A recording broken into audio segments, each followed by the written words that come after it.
अस्सलामुअलैकुम। मेरा नाम मारिया नूर है और आज मैं आपको क्लास 10th के टॉपिक ट्रिग्नोमेट्री के बारे में बताऊंगी। सब फर्स्ट ऑफ ऑल मैं आपको बताऊंगी कि ट्रिग्नोमेट्री का मीनिंग क्या है। Trigonometry has been derived from three Greek words that are tri. Tri means three, goni means angle and metron means measurement। यानी यहाँ पे जो है आपके पास तीन वर्ड्स हैं, ट्राई, गोनी और मैट्रॉन। ट्राई का मतलब वैसे भी आपके पास थ्री होता है, गोनी के बाद एंगल को हम थीटा के साथ रिप्रेजेंट करते हैं, और मैट्रॉन नेम से पता चल रहा है कि इसका मीनिंग मेजरमेंट होता है। तो परफेक्ट जो हमारे पास डेफिनेशन है ट्रिग्नोमेट्री की, वो आपके पास है मेजरमेंट ऑफ ट्राई एंगल, यानी तीन एंगल की मेजरमेंट। आपके पास जो ट्राई एंगल होती है उसकी आपके पास जो शेप होती है वो इसी तरह की होती है, क्योंकि एक तो ये होती है इसकी थ्री साइड्स होती हैं और हर साइड पे तीन ही एंगल्स बन रहे होते हैं, यानी तीन ही यहाँ पे थीटा होते हैं। अच्छा जी, यहाँ पे मैं आपको बताऊंगी कि ट्राई का मतलब थ्री है, तो वो तो आपको ऑलरेडी पता है कि ये काउंटिंग होता है, यानी तीन। उसके बाद अब आपको बताना है कि एंगल क्या होता है, कंसेप्ट ऑफ एंगल बताना है। एंगल को हम उर्दू में दारिया कहते हैं। तो यहाँ पे इसकी जो प्रॉपर डेफिनेशन है वो है two rays with a common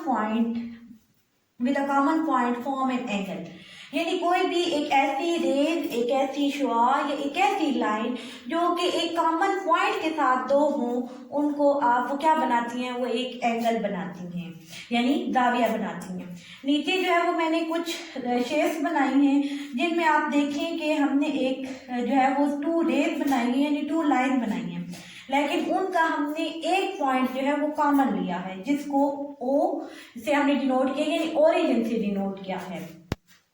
अब ये देखें कि ये दोनों जहां पे मिल रही हैं उनके साथ यहाँ पे क्या बन रहा है, एंगल बन रहा है, थीटा बन रहा है। अब जो जिस साइड पे जो इनकी बेस है उसको आप बेस भी कह सकते हैं, इनिशियल साइड भी कह सकते हैं, क्योंकि यहाँ से क्या है, यहाँ से आपकी जो लाइन है वो इनिशिएट हो रही है, स्टार्ट हो रही है। उसके बाद जो आपके इसके साथ जो दूसरी एक हो रही है, दूसरी लाइन है, दूसरी रेज है, वो उसको आप टर्मिनल साइड कहेंगे। टर्मिनल का मतलब होता है टर्मिनेट करना, एंड करना। उसके बाद एक और मैंने बनाई है, यहाँ पे ये देखें। अब यहाँ पे ये देखें कि जो उसकी बेस है, यानी जो उसकी एक आप कह दें कि जहां से एक लाइन स्टार्ट हो रही है, जहां से हमारा एंगल स्टार्ट हो रहा है, तो वो ऊपर से हो रहा है, अबव, ठीक है। तो उसको आप क्या कहेंगे, उसको आप इनिशियल साइड कहेंगे, क्योंकि वहां से आपकी जो साइड है, एंगल है, वो इनिशिएट हो रहा है, स्टार्ट हो रहा है। और उसके बाद जो उससे नीचे वाला आएगा वो आपका क्या होगा, वो आपकी टर्मिनल साइड होगी, यानी आपकी एंड होगी। अब यहाँ पे भी थीटा और यहाँ पे भी थीटा आपके क्या है, दोनों एंगल है। ये किसी भी मेजरमेंट के हो सकते हैं, ये 30 के हो सकते हैं, 45 के हो सकते हैं, 60 के हो सकते हैं, जितने भी आप बनाएं ये बन सकते हैं, में से किसी एक फॉर्म में डिनोट कर सकते हैं। यानी आप जब सपोज कर रहे हो किसी कहीं पे भी आप एंगल की वैल्यू लिख रहे हो, तो आप उसको किसी भी वे में लिख सकते हैं। क्या आप ये भी लिख सकते हैं अल्फा इज इक्वल टू 30, और उसके ऊपर जो होता है आप एक छोटा सा जो है वो जीरो का साइन लगा देते हैं, जिससे पता चलता है कि ये एंगल है। उसके बाद आप यहाँ पे लिख सकते हैं गैमा इज इक्वल टू 90, यानी किसी भी फॉर्म में आप इसको डिनोट कर सकते हैं। उसके बाद आ जाती है डायरेक्शन यानी सिम्त किस तरफ होती है।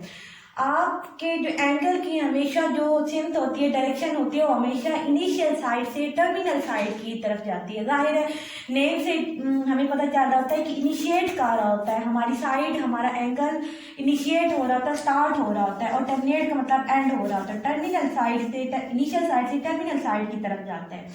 जो मैंने पहले दो फिगर्स बनाई हैं उन्हीं की तरह मैंने दोबारा ये वाले बना दिए। अब यहाँ पे देखिए कि इनिशिएट साइड को मैंने आई एस से डिनोट कर दिया, टर्मिनल साइड को टी एस से डिनोट कर दिया। मैंने इसको भी कर दिया, डिनोट कर दिया। अब यहाँ पे देखिए इनिशिएट साइड आपकी नीचे वाली है, तो आपका जो एंगल है वो भी क्या हो जाएगा, वो नीचे से ऊपर की तरफ जाएगा, तो उसको मैंने अल्फा के साथ डिनोट कर दिया। उसके बाद आप दूसरी वाली फिगर देखें तो यहाँ पे भी जो है वो मैंने इनिशियल साइड से टर्मिनल साइड की तरफ मैंने डिनोट कर दिया। ज़रूरी नहीं है कि ये आपका हमेशा जो है इसकी जो दो रेज होंगी वो नीचे से एंगल बना रही होंगी, वो किसी भी शेप में हो सकती हैं। आप फर्ज करें कि आपका ये घर है और आप ये बना रहे हैं, तो इसकी ये वाली इनिशियल साइड हो सकती है और ये वाली आपकी टर्मिनल साइड हो सकती है। तो हमेशा एंगल जो है वो यहाँ से यहाँ तक ये इनिशियल से टर्मिनल की तरफ जाएगा और आप उसको गैमा के साथ, जैसे हमने अल्फा बीटा किया इसको गैमा कर दिया है, आप यहाँ से किए, आपने ये किया, ये आपकी टर्मिनल साइड है, तो आपका ये इधर एंगल जा रहा है तो इसको आप थीटा के साथ डिनोट कर सकते हैं। और ये हमेशा निकलेगी कहाँ से, आपकी ओरिजिन से निकलेंगी किसी भी कोई भी एंगल जो है। अब मैं जो है आपको ट्रिग्नोमेट्री आइडेंटिटीज के बारे में बताऊंगी। अच्छा जी, आप ट्रिग्नोमेट्रिक फंक्शन जिनको आप ट्रिग्नोमेट्रिक आइडेंटिटीज भी कह सकते हैं। अच्छा जी, उसमें बेसिकली जो हमारे पास होती हैं वो तीन टाइप्स की होती हैं। एक आपके पास होता है साइन थीटा। थीटा क्या होता है, आपके पास एंगल होता है, cos theta and tangent theta. तो ये आपको जानने से पहले सबसे पहले आपको बताना चाहिए कि ट्रायंगल की साइड्स आपके पास कौन सी होती हैं।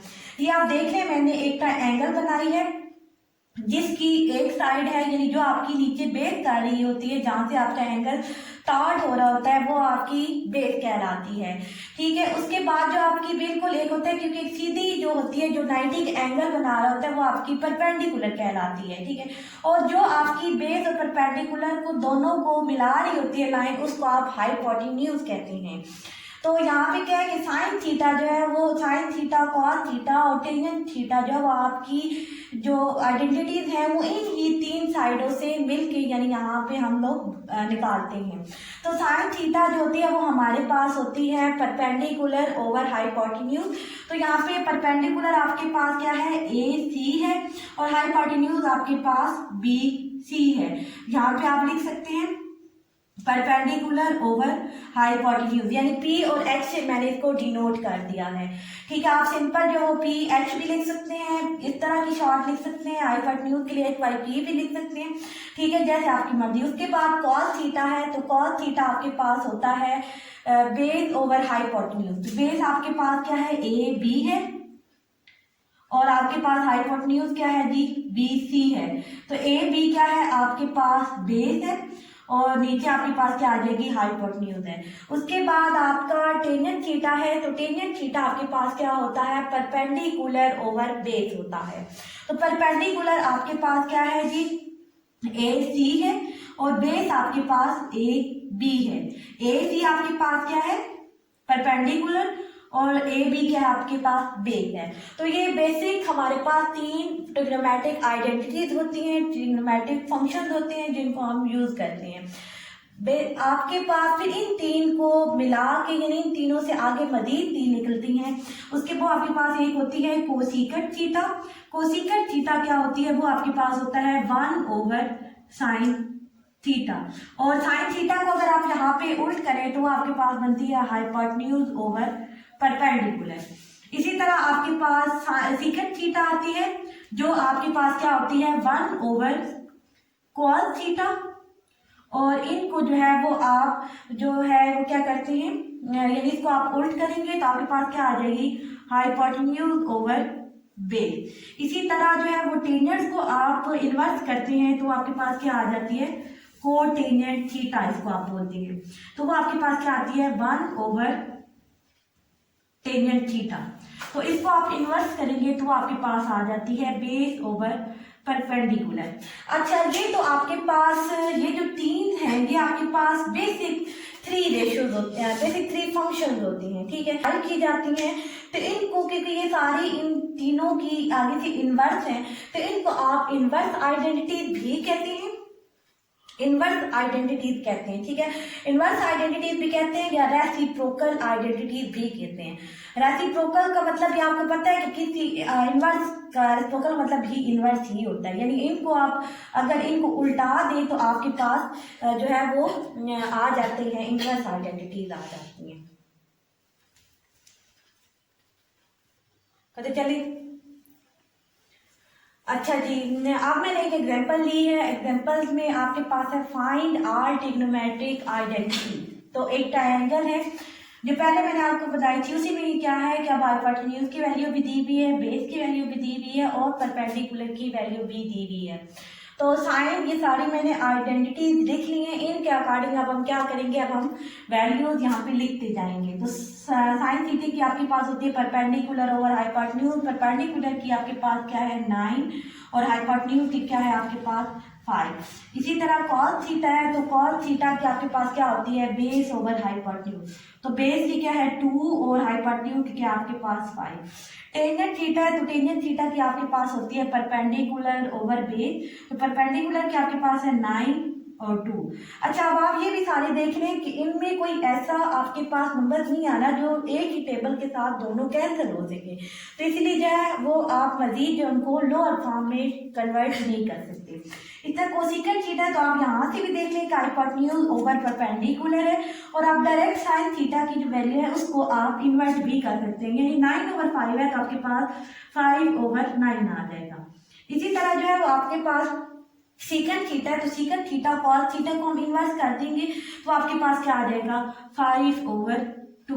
और कोटेंजेंट थीटा है तो आप यहाँ से भी फाइंड आउट कर सकते हैं, कोटेंजेंट थीटा है बेस ओवर परपेंडिकुलर तो आपकी 2/9 आ जाती है, लेकिन आप यहाँ पे इसको भी इन्वर्ट कर सकते हैं तो यहाँ से देखें तो वो भी आपके पास क्या आ जाती है 2/9। तो ये आप देख लें कि आपने देखा कि किस तरह हम लोग जो है ये ट्रिग्नोमेट्रिक आइडेंटिटी 6 ट्रिग्नोमेट्रिक आइडेंटिटीज हम फाइंड कर सकते हैं।